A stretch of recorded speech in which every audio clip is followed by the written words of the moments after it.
Hello, and welcome to another edition of Truth and Rhythm, brought to you by funkandstuff.net. This is the interview show that gets deep into the pocket with contemporary music's foremost masters of the groove.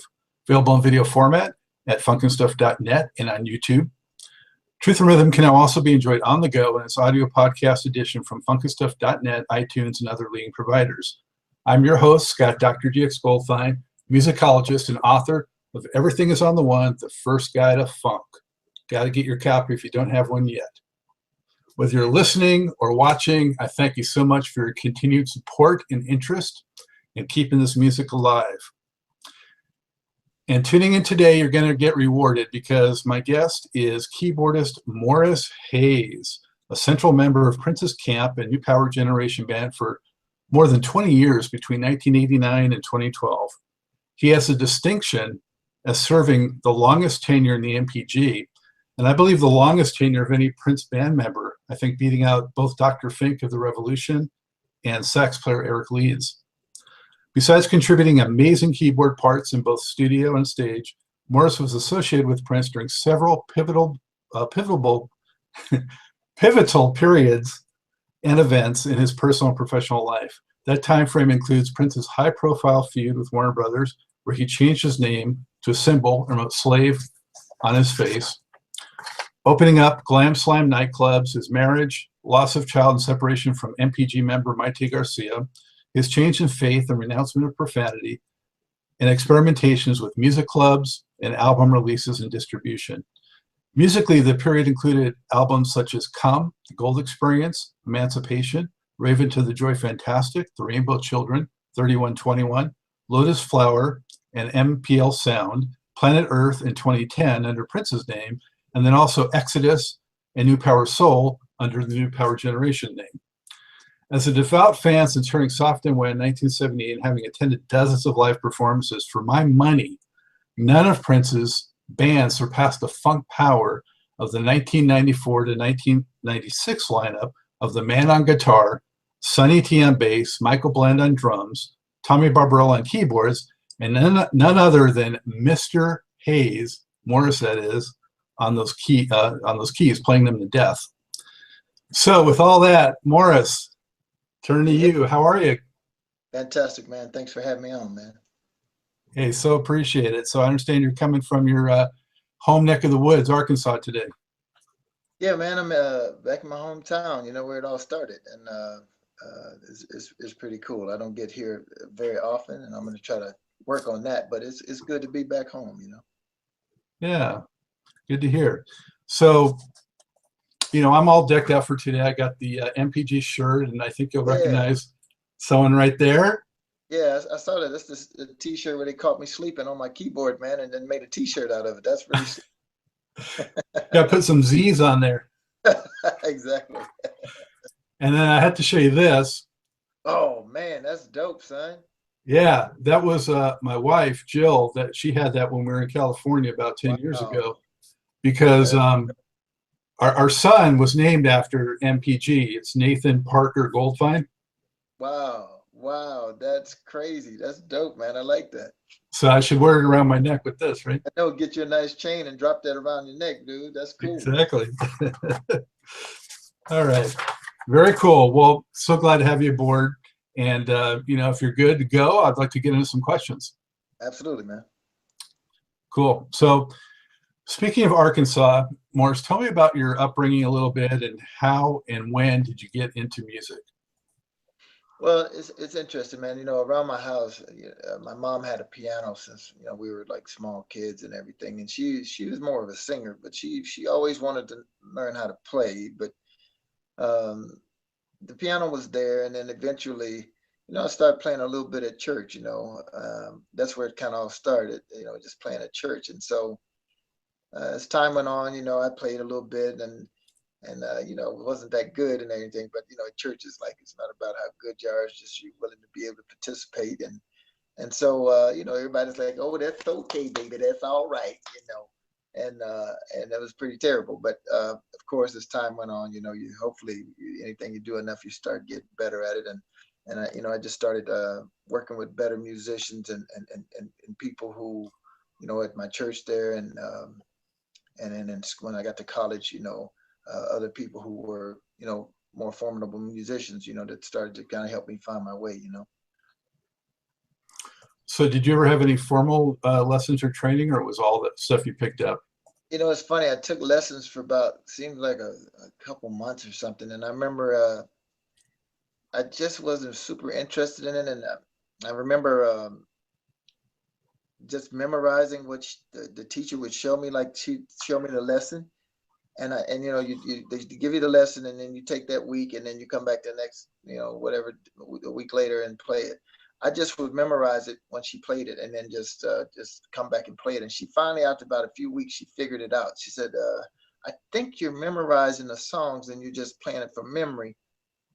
She said, "But that's amazing because I can't play from ear. I have to read the notes." And she said, "The fact that you can listen to me play it and then come back here a week later and play the song is kind of crazy."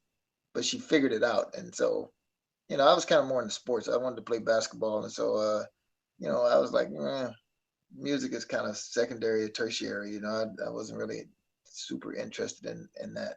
And so that was really all that I did. And I really didn't garner a lot out of that as far as just the basic stuff, but not like really like chord chart reading or anything like that.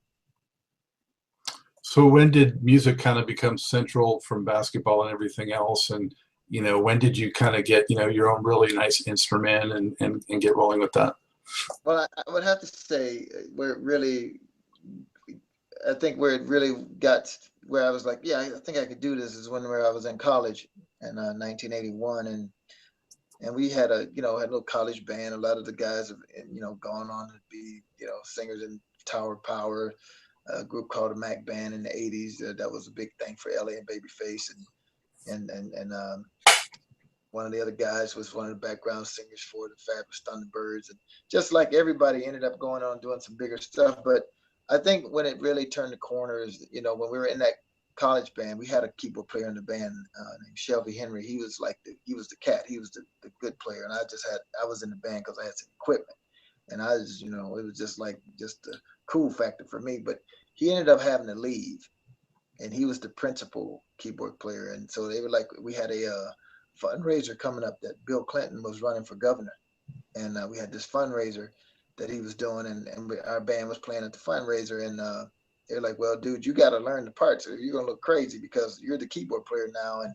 so you got to pull it off." And so I had to kind of woodshed to actually learn the songs we had been already playing because I was just doing nothing, man, just nothing. And so I just had to kind of like get all of this material together, and then we pulled it off, and and we had two keyboard players, and then we only had me, and then after we did it, it was like a relief and like, wow, that was really cool. Like, I think, I really could do this. That's when it really piqued my interest because I think the gratification of like pulling it off, number one, and the fact that it's like, if you take it seriously, then you have to, then it's cool. It's not about just being a cool guy and picking up girls or whatever. It was just like, it's really cool to be able to do this and play this. And this guy was running for governor who, subsequently now we know went on to be president of the United States. So it was a cool thing. And I think that's where it really just started to get more serious. Like, I need to think about doing this, for real. What would have a set list been like at that time? Oh man, it was like, I can tell you, it was Cameo. We played some Prince. We played some, just all of the groups back at that point were like it was the early '80s, and so it was just like funk lineup. Some of the guys um, definitely were Prince influence, and some were like Peebo Bryson, like that kind of a flavor. I remember our guy LB who ended up going on singing with the Tower Power, and now he's like with the Temptations. Peebo Bryson was his speed, and Luther Vandross later on and that sort of thing. And so he had that kind of flavor, but and like LTD, Jeffrey Jeffrey, Osborne. Yeah. that kind of flavor. He was doing stuff like that in school, and then the other guy Greg Sane and Derek McCampbell, who Derek was in that group, the Mac Band, that Babyface, one of their LA and Babyface early productions was in that group, the Mac Band. They had a song, big hit called Roses Are Red, and they were more in the Prince area, so they would do some Prince songs, and so that was definitely um, a big deal, uh, definitely a big deal, So that was very cool. So, so once you got into it like that, who were some of your early influences, Morris? Well, it's funny because I love Stevie and Earth, Wind and Fire, but the thing is, man, I really loved, you know, uh, Stevie a lot because he was great, and Ray Charles was always one of my favorites. And so that was a big deal for me. It was like Ray Charles was like, he was one of the first artists that moved me. He had a lot of soul, and that was a big thing to me. And I could feel his energy when he would sing, and that, aside from being in church, that was the first artist that kind of made me feel the emotion of music. And of course I liked Prince at that point. It was kind of new, and the time, it was a big thing, and we thought the cool factor to the time was cool, and I did like funk, so we like Cameo, we like Ohio Players, Parliament Funkadelic, and of course James Brown. So all of those, and Sly Stone, was all big influences back in that time. Yeah, well, I would say I was thinking it's hard to narrow it down, but my top five all time might be like Prince and Stevie and Herbie Yeah, and P Funk and Ohio yeah, Players. That five right there. yeah. Can't go wrong with those. You can't go wrong, brother. So from there, Morris, step me through some of your early career. What'd you get into from there, and then get me to the point where you were, in the neighborhood of the Minneapolis sound.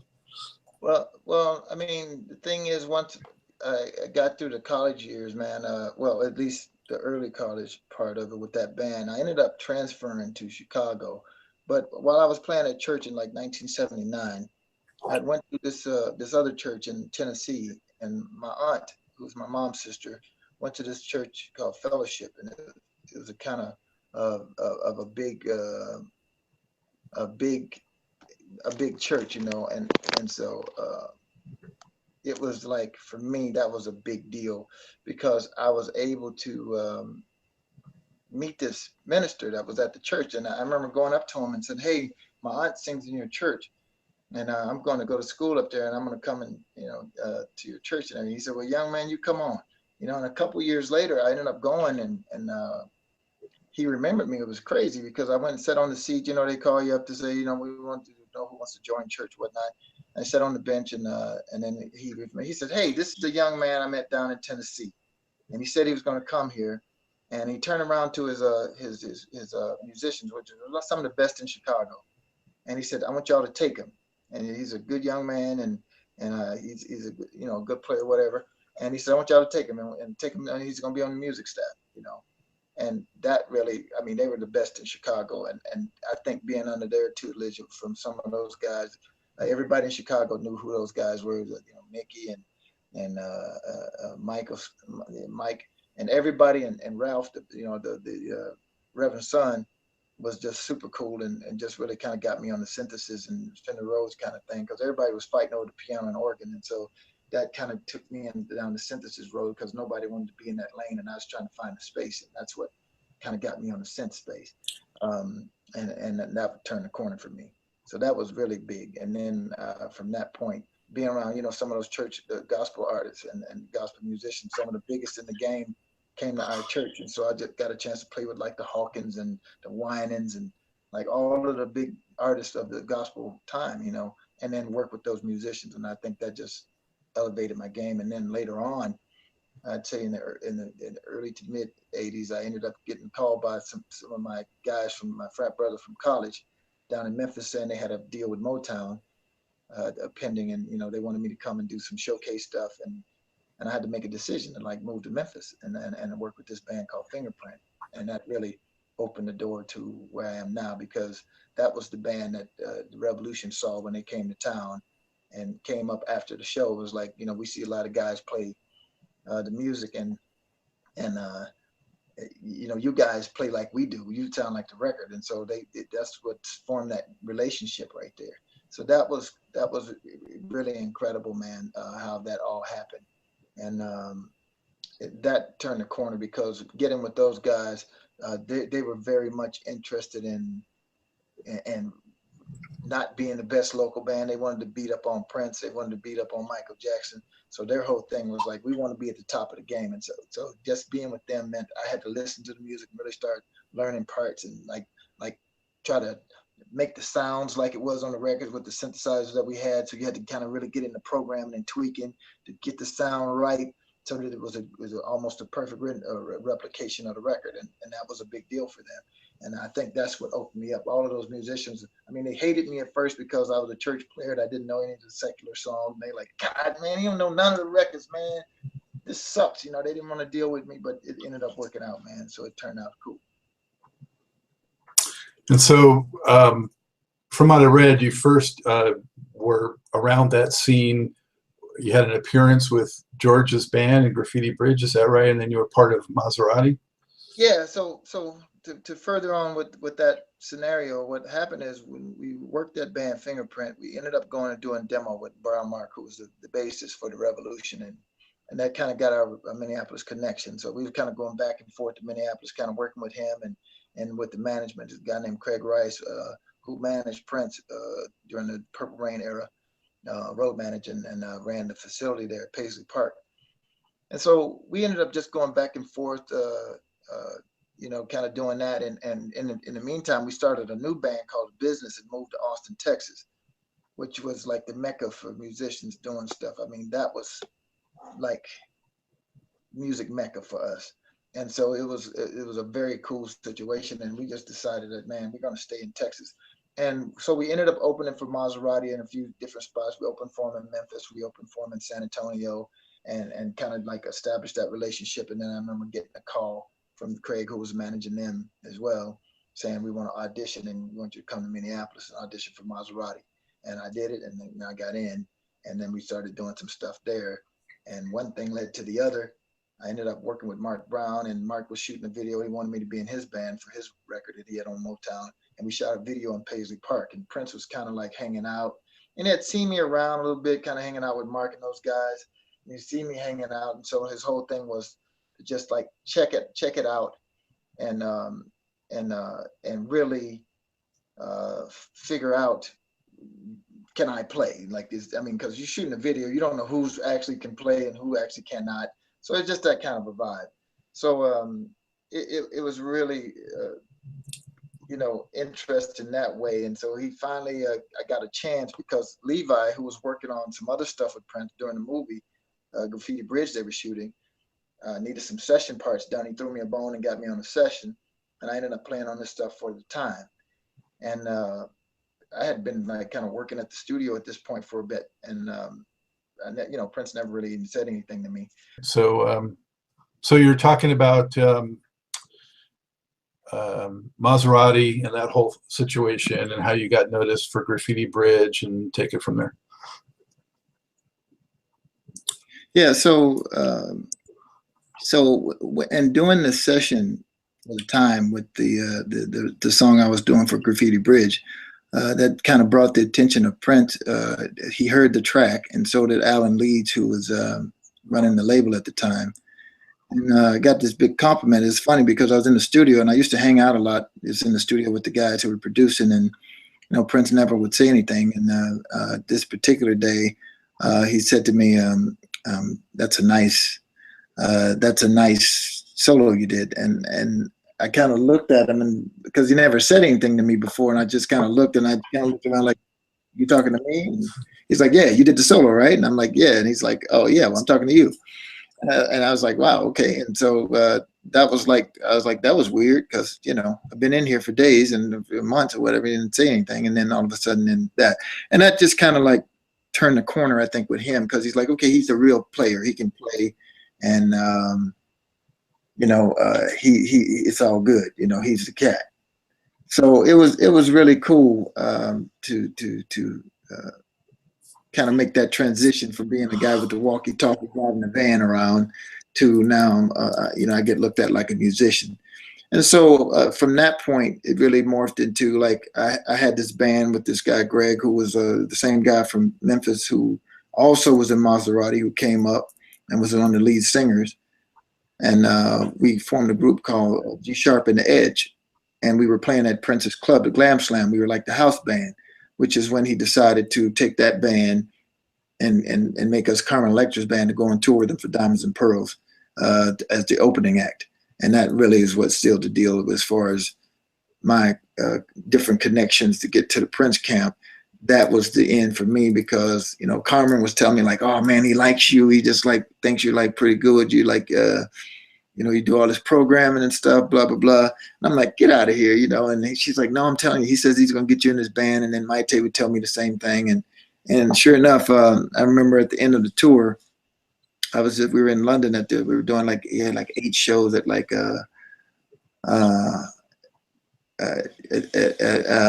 man, at the spot we were doing, I think it was Hammersmith. I'm not sure for sure, but I think it was Hammersmith. We had like 8 shows. And I remember just kind of telling him at the end of it, like, hey, man, it was a real pleasure being out here with you on the road and this, that. And he was like, you know, real cryptic, your work is not done here kind of thing. And I'm like, what does that mean? You know, kind of thing. And sure enough, you know, I run into him when I get back stateside at his club. And I run into him and he's like, what's up, grandson? You need a job? Want some work? I said, yeah, I'll be over there to mow that yard for you first thing Monday. And he just had a big yuck. And he was like, nah, man, I want you to be in the band. And I was like, oh, let me check my Palm Pilot. Yeah, I can do it. You know. So it was cool, man. It was like, but it was kind of scary at the same time. I remember walking in my car. The first half of the way, I was like all elated, and then the second half, I was like scared to death. Like, oh my God, now they're gonna know I suck, and now I'm gonna be the laughing stock of Minneapolis when I don't make it, and this kind of thing. So it was really like a double-edged kind of scenario, man. After kind of getting in, and that was 1992. And at what point did the Mr. Hayes come in, where he started calling you that on stage? How did that happen? Well, you know, it's funny, man. You know, me growing up in the church and a lot of stuff, man. A lot of the jokes that I would make was all a lot of church stuff, and it would be so funny, man, because I, you know, do this whole deacon thing and all of this, like, yeah, you know, just skits from the church. And so it was really a thing where we like call people in church like Sister this and Brother Hayes and he just thought Mr. Hayes, you know, was kind of that official kind of thing that people call you. We want to call Deacon Hayes and Mr. Johnson or whatever it is. And so that just kind of stuck. And, you know, it was really funny, but because I was hoping, because I knew that Prince like changes people's names, like Carmen Electra's name, her name is actually Tara. And so I'm like, man, I hope this dude ain't gonna try to call me like Fuzzy Grape or something like this, and then be this name that's not my name. But it just like, you know, so it was kind of cool that my name was my name, you know. So just Mr. Hayes, you know, and so that just worked out, man. And yeah, I liked it. So I didn't have to become something else. But I mean, not that, you know, those names are funky. Tommy Barbarella is a funky name. I ain't mad at him, you know. That's a funky name. But I definitely like Mr. Hayes. You know, that's just me, you know. So you were kind of freaked out a little bit. At what point did you kind of settle in and feel like, okay, this is going to be okay? Never. No, man, I think one of the keys to my longevity. I really, honestly, I just said this like earlier today, and it's funny because I really don't know how or why I stayed so long. I will say this: I think for anybody that was there any length of time, for you to get comfortable and think, "Oh yeah, I got this," was a mistake. I think you always had to have a certain element of one foot on a banana peel in order to stay on top of your game. I just think if you got complacent, if you got content, I think you got gone. And so I always wanted to just kind of maintain that certain level of respect and certain level of, you know, this is intense, because you got to stay on your A game, because if not, then it's going to be somebody else in your place that's hungry and that want to go out and always do their best. And I think just to get comfortable in a situation like that I think I would watch those people go home, you know. And so I just always wanted to make sure I respected the position, you know. So you relocated to that area? Or you stayed where you were? What did you do? Yeah, I mean, once I moved to Minneapolis in like 1988, man, I was there until, up until like 2007. I ended up buying a house in LA and kind of being in both places. Prince built a house for me in Minneapolis across the street from his house. And so I just kind of lived in both places. I kind of went to LA when I wasn't working, and then I'd be in Minneapolis when we were, so I had a place there and I could work out of there while I'm there. So I'm gonna have to stay at the hotel and this sort of thing. Like a lot of the band members our bass player was from Denmark, so it would be a whole lot of hotel days, and it was cool for me because I didn't have to stay in a hotel. I could stay at my house, and so it was cool. But yeah, I remained in Minneapolis up until about 2010 or 11, and then left full time to be in LA after that, But yeah, it was cool. I like being in Minnesota because there's a lot of cold months, and you just stay in and work. That's what you do. You woodshed. So Morris, as a fan from the very beginning and going through all those different stages and all, never wavering on following because, I knew that the music would always be there and the music always delivered. So in the early 90s, around the time you came in, it was a really interesting period to me because, you had the record label conflict with Warner's, and you had Prince doing all these different things that like puzzled a lot of people. To me, it was just Prince being Prince. And what I really liked about it is that, he kind of went underground in a way at that time. And I think he experimented more and he got more in touch with his funkier side again. And those shows back then to me were just killer. I was actually a little disheartened when around the new tour and through that period when he was doing more dancing with the guys and less playing on his instruments. But when you came along, he really got back to playing the guitar. He did a lot of bass. He was just really into being a band and playing, and I just love that. So just tell me, what was the scene like at that time? Well, what really made that, just to me, what made it, especially having been there as long as I have now with the different versions. I've been in probably every, at one point or another, every version of the NPG that he's had up until 2012. And I think what that era was is that band was so tight because we were like clockwork every day, whether Prince was there or not, whether we were on tour. That band would come in and rehearse like going to McDonald's. It's like you punched the clock. We came in, we ran songs. We were like a jukebox. We had 120 some songs on our list that we could play at any given point. And I remember having to tell Prince one time that I'm out of room on the hard drives and on the because we were limited, man. Our stuff, the technology back then. I remember when I bought a hard drive that was like supposed to be this massive 1 gigabyte hard drive for like $2,000. Like it was 1 gigabyte. That you got more than that in my watch. Then it's like it's crazy. And so I just remember the band just really just like being able to get all of this music, and he just wanted to just like learn everything, and just like he was so creative and like, oh man, I got cats that can play. So Michael Bland and Sonny to me were less like a force to be reckoned with. They were just like computers, both of them with perfect pitch and could memorize anything and like in seconds. And it was just like having those two guys as the fundamental foundation allowed us to be able to do anything, man. Me and Barbarella, all we had to do is just kind of color on the top, and the floor was there between Prince, Sonny, and Mike. That the funk floor is what I call it, was there.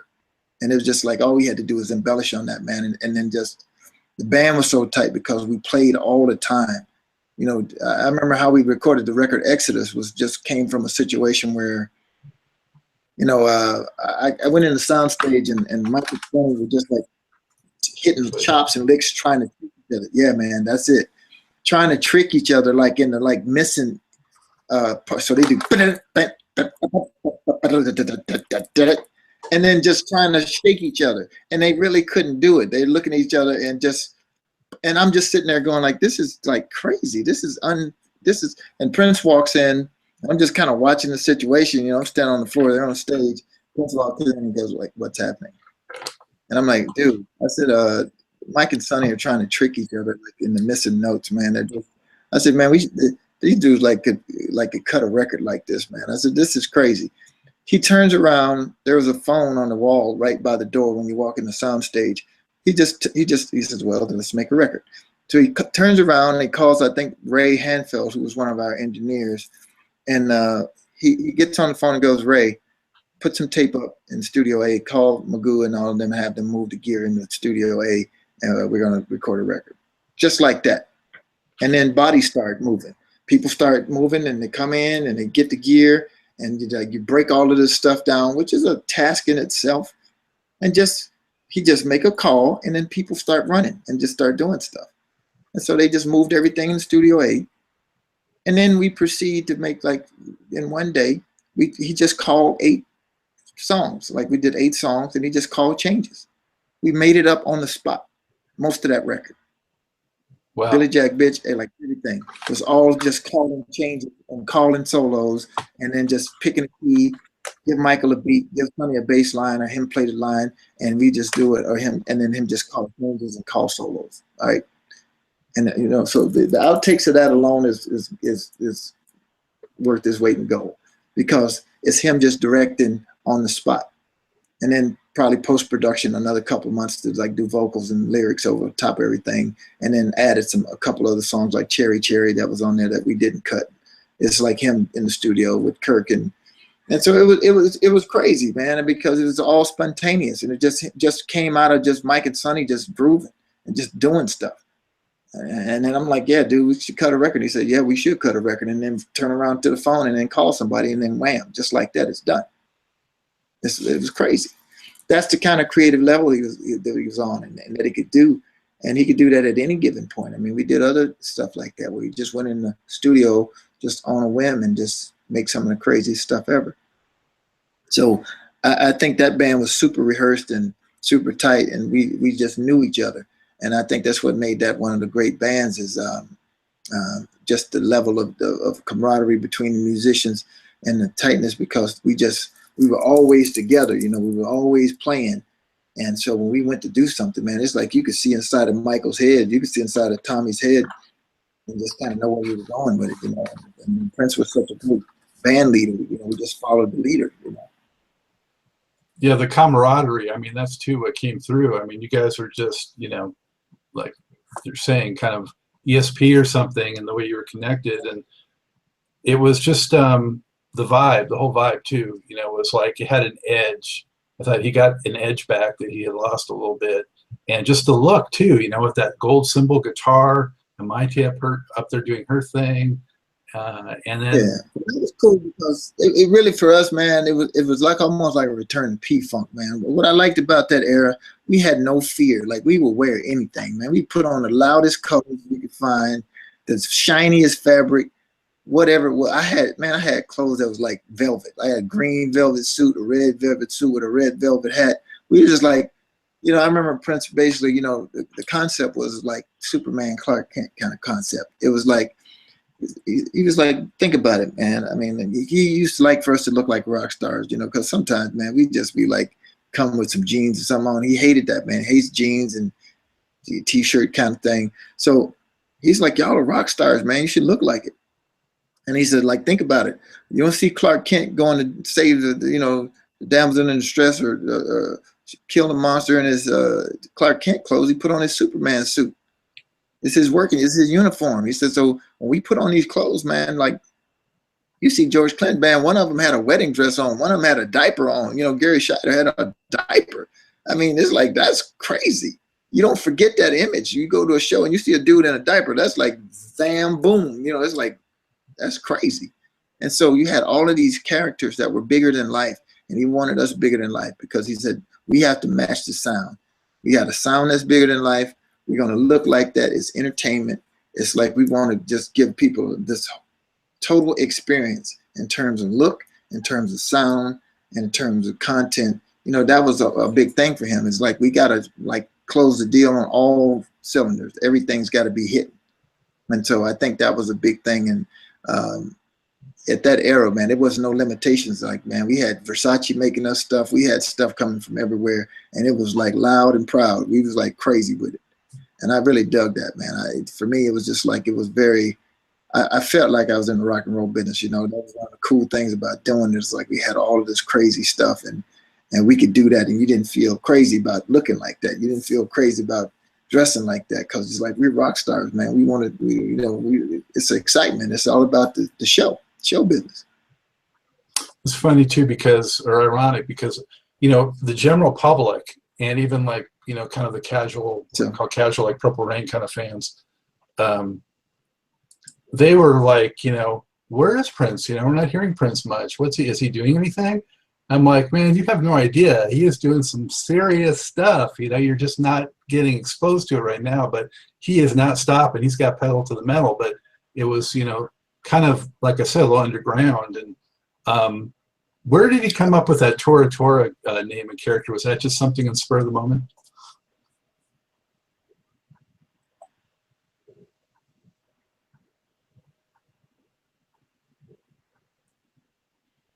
Did you hear me, Morris? Yeah, look, that whole era with the name change. I remember asking Prince about that whole thing, and just like, yeah, can you hear me? Yeah.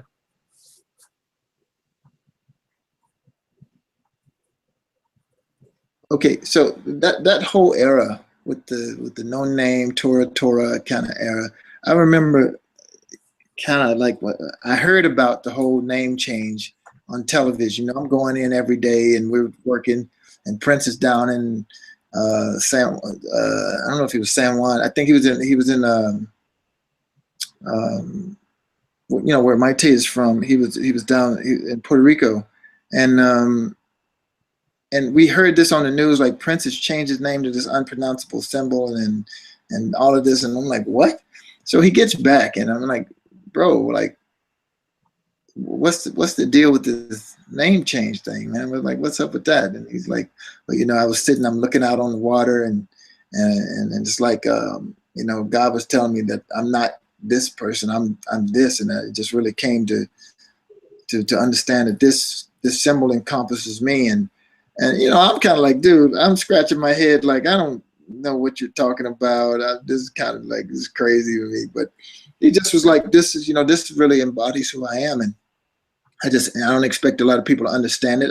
You know, hopefully people respect it, and he took it very seriously, you know. And I'm like, well, what do we call you, man? Like, and he said, well, if I'm always around, you don't have to call me. So, you know, I was like, oh, okay. So I'm like, okay. It was only fun when it was like he called you on the phone, and you like, go, who's this? And then that's when the fun would start. Like, who is this? And he's like, it's your dad. I'm like, no, it's not. Who is this? You know, and you kind of go through all of these changes. And so it was always a lot of fun, because he had to keep coming up with creative ways. And then he finally would say something that would make you go like, oh, it's Prince. And it's like, oh, okay, it's Prince. And so, but I really think it was a big deal for him, because, you know, I kind of marginalized it, because I was like, man, what is this, man? Are you messing with Warner Brothers right now? Like, what's this all about? And he was like, no, man, this is where I am. This is what I feel, and, you know, I'm serious about it. And I was like, okay, well, then I respect it. You know, we're gonna honor that, and, you know, we try to comply. I said, it's like Ulysses, though. I mean, it's hard. I'm no man, and so I'm having a hard time trying to articulate that, but it was cool. It was, and you know, he went through that whole phase, and then he came back on the other side as Prince. I mean, Prince is just, I always just looked at him like, man, this is a real artist. This is a cat who is not going to be regular. He's not going to be what everybody expects. He's something else. He's a star. And you know, I never forget like the moments when people that are legendary, like Sly Stone and Paul McCartney and Whitney and all these people would basically come over to Prince and like would basically pay homage to him. And it was crazy, because he was so enigmatic and so off the, you know, off the grid, like, as far as that whole anti-star thing. It was kind of crazy, you know, because I'd see people who you think that people would be fighting to get their autographs, trying to get over and holler at Prince, and it was crazy. And because he just was like that dude. He was cool with being just on his own, And, you know, he didn't want to take pictures. He didn't want to, you know, do the stuff that other celebrities like to do. He just was like, I got my crew. I got my own cats. I'm happy with that. I don't have to be over here with, you know, with so-and-so or whoever else. It was just like, I got my own crew. And he loved having it. So I remember telling him about Greg Gaines one time, and, you know, one of my favorite players of all time. And I was just, you know, Greg had called me about wanting to play with us and everything. He said, man, I play with everybody, and the only one I haven't really played with is Prince. And I was like, yes, play with us, play with us. And I remember telling Prince, and he was like, well, I got you. And I'm like, yeah, I know, but I'm not Greg Gaines. Greg Gaines wants to play with us, you know, from Michael Jackson, from Stevie, and from Steely Dan, from everybody. And he's like, yeah, no, you know, I got you. And I'm like, yeah, but it's Greg Gaines.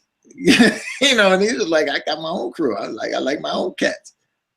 And I was like, man, you just shot that down like that. It's like, he's like, oh, I got you. I got my own crew. And I'm like, man, that's crazy. But you know what? Like I said, man, that's what made it cool. You know, Prince understood you know, he understood my limitations. He understood everybody's limitations. So he had you focus on what you were good at. You know, because Prince always looked at it like a team. He's like, you know, look at, you know, he was a real big fan of Michael Jordan and, you know, the Chicago Bulls, that, you know, when they were really doing it. Michael was one of his favorite players at the time. It was his favorite player at the time.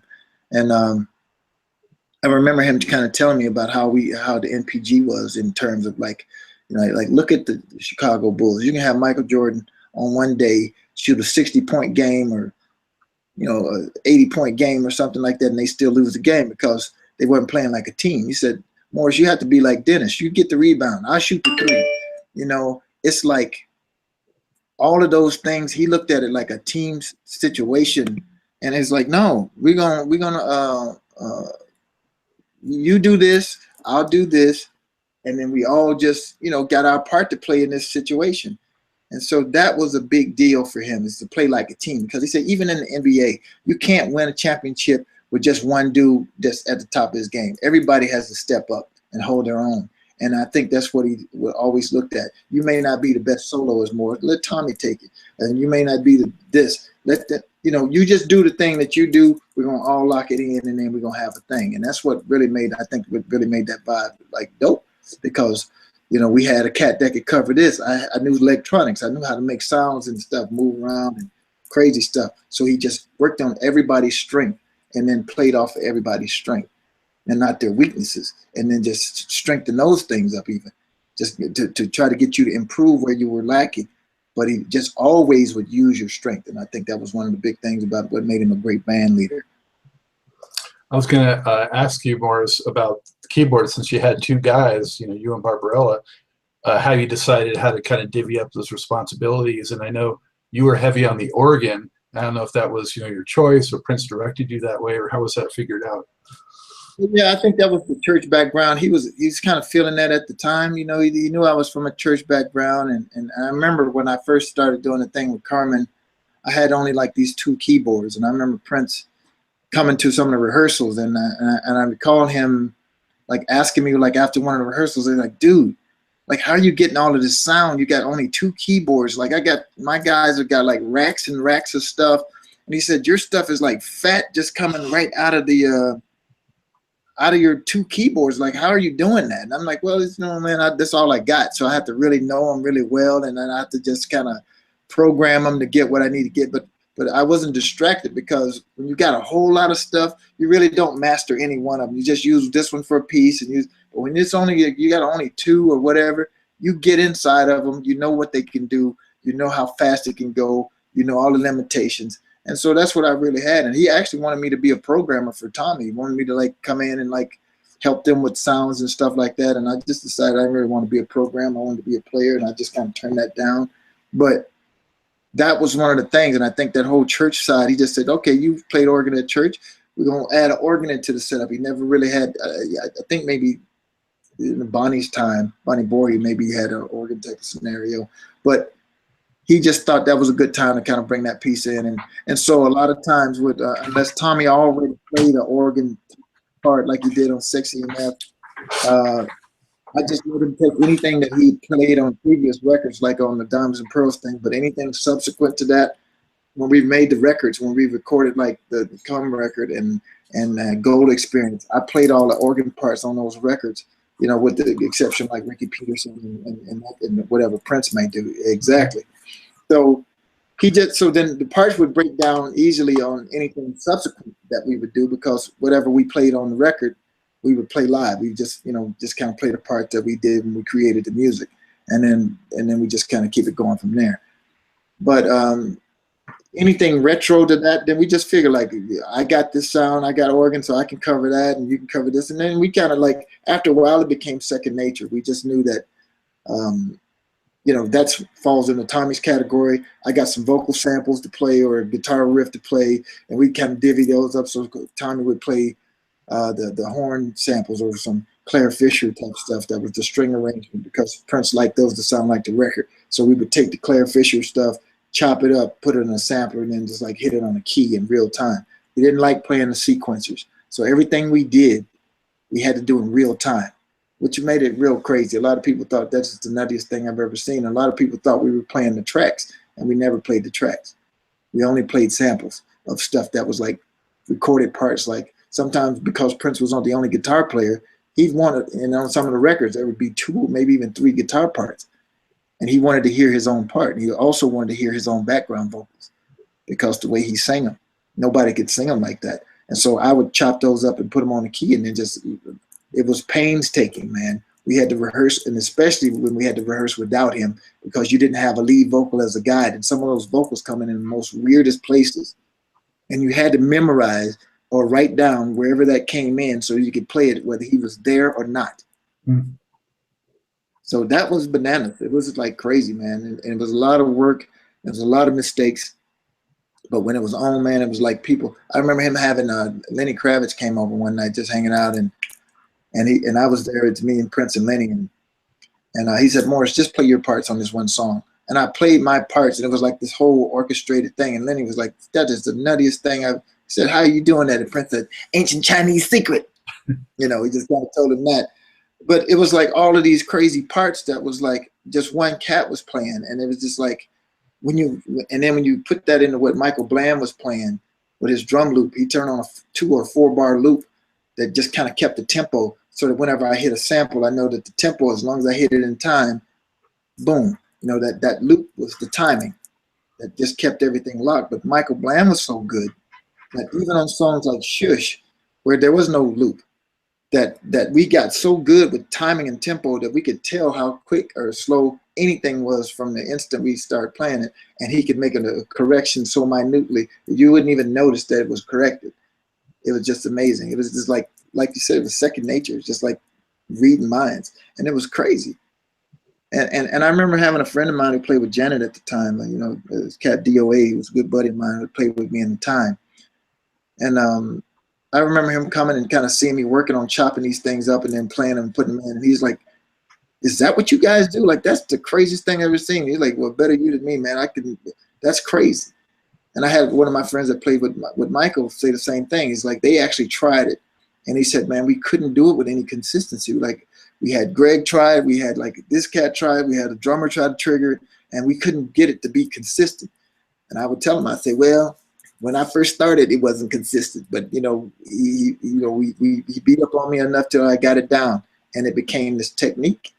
And it was a technique because Prince liked to change the show every night. He didn't want to play the same show, so he wanted to be able to control. Like tonight, I don't want to come right in. I want to groove for a minute. So just keep it grooving until I bring it in. And when I started on the one, then hey, drop it in when I get ready, but not before. So we had to just, every night, it was going to be a surprise how it goes, because we got to follow him. And I remember another time going on David Letterman. He wasn't really fond of David Letterman, and so, there's this thing at the end where you had to shake hands at the end. And he told me while we were standing at the door, he said, do you have the gunshot sample? And I was like, I can get it. I mean, yeah. He said, okay. Now we're waiting at the door before we're getting ready to go on, and we've rehearsed it a certain way, and he just goes, okay, we're going to cut to go straight to the bridge, and then at the end I'm going to do like this, and you do the gun sample, I'm gonna shoot myself in the head, and then Coco is gonna drag me off. Got it? And I said, yeah. And then he said, no mistakes. And I'm like going, so it was like, and it was a song called Dolphin. And it was crazy, man, because I'm like, I'm sitting there trying to think. There's a big chunk of samples now I got to cut out that I was used to playing one next to the other, next to the other, next to the other. And I had to cut out a big chunk and jump straight to the bridge. And I'm sitting there thinking, where's the one start for the bridge? And I'm playing the song and I'm looking at the keys trying to think, which one is it? Which one is it? I don't know. And then I just hit the leap of faith. Boom. It just worked. I was like, oh my God, dude. It was just crazy because he would change it in an instant. And you had to just know where to go to, man. And that's what he liked to do. He liked to have that kind of confidence that I'm driving, I'm gonna go this way. You guys come along with the ride, you know, come along. So that's how good that band was. And that he had the kind of confidence to just like do stuff like that. You're getting ready to go on a national TV show, one of the big, David Letterman was one of the biggest shows on late night TV. And he tell you some stuff right before you get ready to go. And he changed the whole song up, man, right before we were getting ready to walk through the door. And then just flip it like that. And then the history is the tape. I've seen it on YouTube myself. And I look at it and I just shake my own head because I'm just like going, how did we do it? This was crazy. Because it's just like on the spot, we just changed it. Changed the whole arrangement. We had rehearsed it that way for 2 weeks. You know, and then all of a sudden it was crazy. And we do that all the time. And so Michael Bland gave me some good advice when I first came. He said, don't ever marry yourself to an arrangement. It will change. And it was the best advice I think he could have gave me because you know, one of your things is when you're learning something intently and you're like, you know, really, you know, trying to drive and press to get this right and get it. I'm married to it. I got it. And then press right before you say, okay, we're going to change it. And you're like, no, you can't change it. I spent a week learning that. No. And it's like, yeah, it's okay. We're going to do this. And it's just everything is out the window. It's out the window. And now it's a new part. We're going to make an edit and we're going to do it right before the show and sound check. So that was like, oh my God, this is crazy. So, but you got used to it and it made you better because you start to really hone in and pay attention. And you just remember the thing that's the last information that you got. Business as usual until further notice. And then you make the change and then you have to lock that in. And he told me, like, if you want to stay, man, you got to, I don't care what it is, hieroglyphics, whatever you got to do. He says, if I got to wait for you, I can't do my show. I got to think about what you're going to do. And I don't want to think about what you're going to do. I want to think about what I'm going to do. You know what I'm saying? So I had to get it, man. And I didn't read music. And see, Tommy, you know, he read music. He just make a change in the chart and then boom, it's right. It's like boom, you know. And I think that was my lazy Bones Jones thing. If I think I would learn how to read music and it would make life a lot easier. But it really sharpened my other skills, man. It just really sharpened my attention and to make things like I was very attentive to like minute adjustments and changes and things like that. And it kind of spoils me now because I'm used to doing stuff kind of at the last minute and, you know, pressure, you know, man, we worked on a lot of pressure. And so I just got used to that. I just got used to like in 10 minutes, you got to learn this song. We're going to go play it in front of all these people. And after learning it, working on it 10 minutes, we're just going to learn it and we're going to play it. Everybody got it, good, bow. Because he's going to remember his parts. He's got it down. It's already in his head. So he's got it. All you need to do is get your parts. So. Wow. Well, I think that's a lot of the reason why you stayed around so long, being able to do that. That's amazing, Morris. And I think everyone's going to want to go back now and watch that Letterman again, knowing what you were talking about. Yeah, it's bananas. And that's a great performance, man, because he like I said, he's just so good, man. He just could flip on a dime. And when you see it, because it was so crazy, because it's like you have to think of that first and then you see it done. You know, he saw it done. He used to tell me that even when like we shoot basketball, he never missed. And I would ask him like, dude, how do you do that? How do you just shoot? And it's like Pleasantville. You just throw it at the goal and it just goes in. And he said, you know what I do, Morris? He said, everything I do, I see it finished in my head first. So when I write a song, it's already in there. All I'm doing is when I play it, I'm executing what's already in my head. Like he played me this song called Crystal Ball when I first got in the band. Mm-hmm. And I heard this piece, man. It's just me and him in Studio B, and he's playing this track. And it's like 12 or 13 minutes, man. I'm like, I'm like, dude, this is crazy. It's like an opus. We're like, what is this? And I said, who's playing drums? He said, I did. I'm like, who played bass? He said, I did.